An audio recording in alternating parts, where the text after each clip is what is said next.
Ladies and gentlemen, at this time, will you please join me in welcoming Mr. Tom Spulak, President and Chairman of the Claude Pepper Foundation.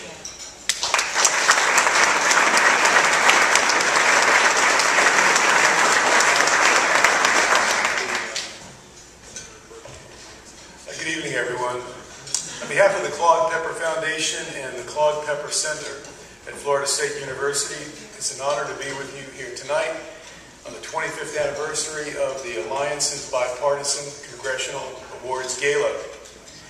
Dan, his team, and all of you have done a remarkable job in the last 25 years to advance the research and development of medical discoveries that contribute to more meaningful lives of Americans as they age. As I've said on past occasions, it's very fitting that the Alliance and the Foundation join together each year to give this award. Claude Pepper was an early advocate of the Foundation, of the Alliance, and worked with Dan to raise funds when the Alliance was in its nascent stage. The Claude Pepper Award is given each year to a Democratic member of Congress who is a demonstrated leader in promoting the health and well-being of aging Americans through research and the implementation of what is learned. Since its establishment, the Pepper Award has been given to 6 distinguished congressional leaders in the field. This year's recipient is especially worthy in my opinion, because I was lucky enough to witness firsthand their relationship, the tutelage that the recipient received from Claude Pepper, their common leadership on issues of mutual concern, and the respect that they had for each other. Senator Richard Durbin was first elected to the Senate in '96 and has been re-elected ever since. He serves as the Assistant Majority Leader, or known as the Majority Whip, and is a post he's been elected to by his Democratic colleagues every 2 years since 2006. But prior to serving in the Senate, Senator Durbin was a member of the House of Representatives, and it was there that he met Claude Pepper. Actually, it was before he was elected, because in July of 1982, then congressional candidate Durbin reached out to Claude Pepper and asked him to come to Springfield, Illinois, in his district and campaign for him. Pepper was then 82 years old and was in high demand by Democratic members around the country, and he agreed to go. In announcing Pepper's visit to Springfield, Durbin told the voters, "I'm honored that Congressman Pepper is supporting my candidacy. His reputation as the leading congressional advocate for senior citizens is well known in the district." Durbin went on to win that election and arrived in D.C. the following January, along with others for whom Pepper had campaigned. And once there, however, none aligned himself more personally and politically as did Senator Durbin. He became what Senator Pepper would refer to as the voice. It's not difficult, of course, to imagine that anyone with whom Pepper was dealing with at that age was younger than he, perhaps a lot younger. But his boys were those to whom he felt personally closest, including members of the Rules Committee and a few others, like Senator Durbin. It was that close relationship, in fact, that allowed Senator Durbin to do what then was considered impossible, successfully lead an effort to ban smoking on airline flights. Let me tell you that that occurred through a bit of a conspiracy between Senator Durbin, Senator Pepper, and a few of the guys on the committee. After Claude Pepper visited Springfield in the election of 1982, Senator Durbin wrote to Senator Pepper and he said, "I can only hope that if I'm elected to Congress, I will be able to serve my constituents as well as you have served our country." By any objective analysis, Dick Durbin kept his word to Claude Pepper. Today, he's one of the leading advocates of health and well-being of all Americans, especially aging ones. He was called one of America's top 10 best senators by Time magazine. He's widely regarded as one of the United States Senate's most effective and talented speakers, and one of its shrewdest strategists. But above all, he is one of its most compassionate. For all of these reasons and more, it's an honor and privilege to award to the Honorable Richard J. Durbin the Claude Pepper Award for advancing healthy aging through research.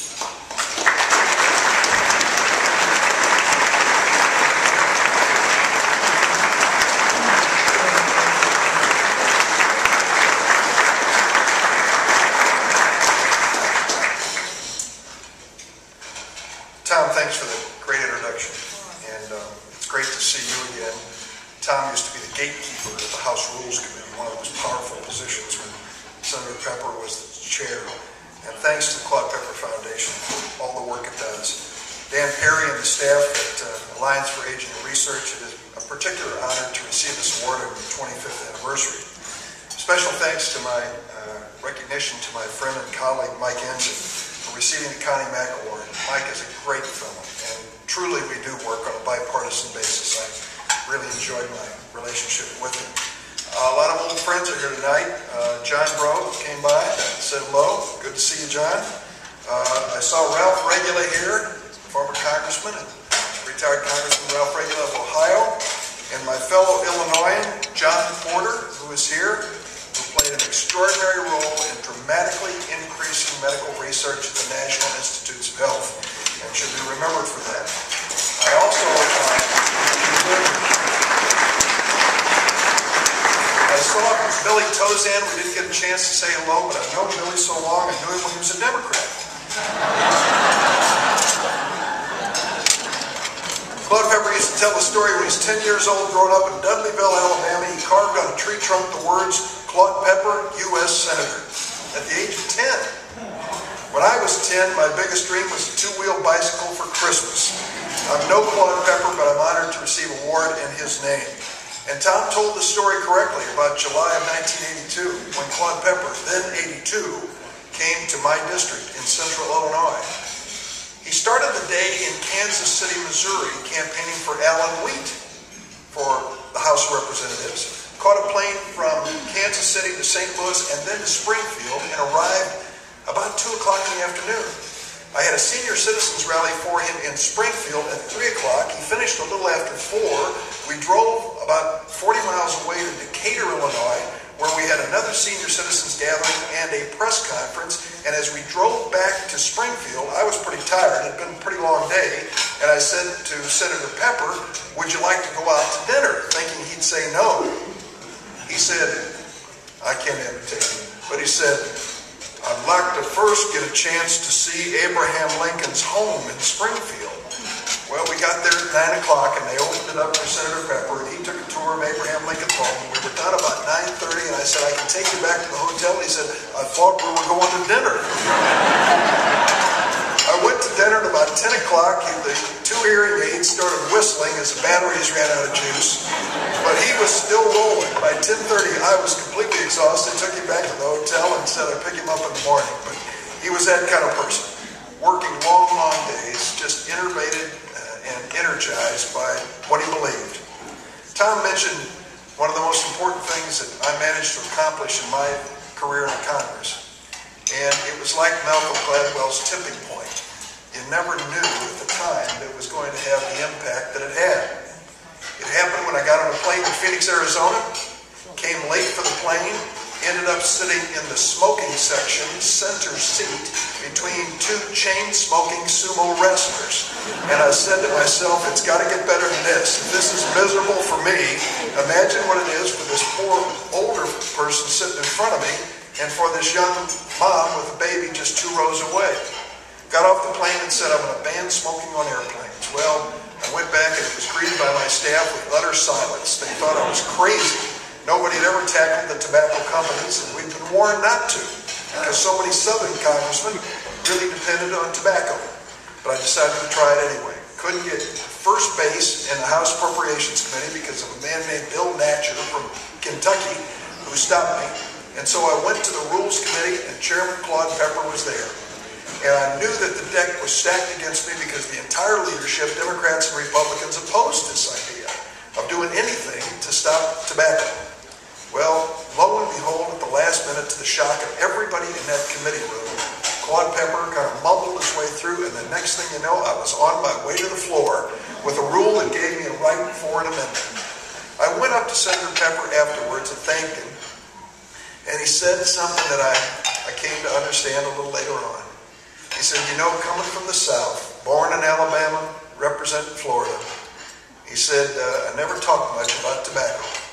But if you look back in my career in the United States Senate, you'll know that I've had a real interest in cancer for a long, long time.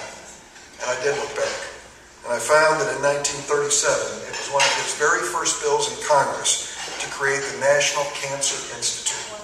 It was because of that that he gave me my chance We passed the bill banning smoking on flights of 2 hours or less, and it was the tipping point. At that point, people said, if we can't smoke on airplanes, why can we smoke on trains and buses and office buildings and hospitals and schools? And the world changed. That man and his courage stepping up to help me out is something I have never forgotten. And that's why it's a particular honor to have this award in his name. I think about Claude Pepper and what he has meant to America, what he meant to me and to so many people, and I try to imagine in my mind's eye what he would be doing and saying today.